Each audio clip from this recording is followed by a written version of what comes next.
Welcome to our channel. Today we how to save on personal finance with Mint, full guide step by step clearly.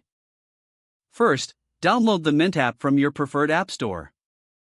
Once installed, open the app and click on Sign Up. Create an account by entering your email address and a secure password. After that, follow the prompts to link your bank accounts and credit cards.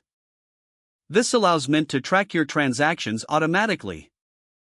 Mint will then analyze your spending habits and categorize your expenditures.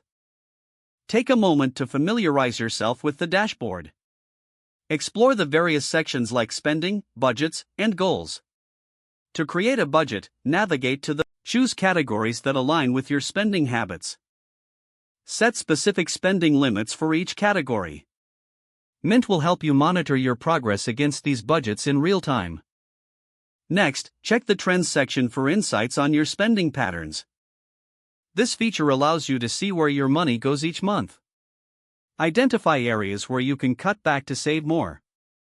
Set savings goals for important expenses like vacations or emergency funds. Mint will provide tailored advice to help you reach these goals. Regularly review your financial overview to stay on track. If you notice overspending in any category, adjust your budget accordingly. Another useful feature is the Bills section.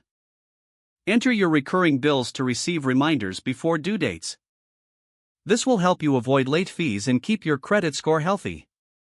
For advanced users, explore Mint's investment tracking features. Link your investment accounts to view your overall financial health. Finally, stay engaged with your finances by checking the app frequently. Set aside time each week to review your budget and spending. With Mint, managing your personal finances becomes easier and more transparent. By following these steps, you can take control of your financial future. If the page does not load, refresh the browser or try again in a private or incognito window. Make sure you are using the correct email address, then retype it carefully to avoid small typos.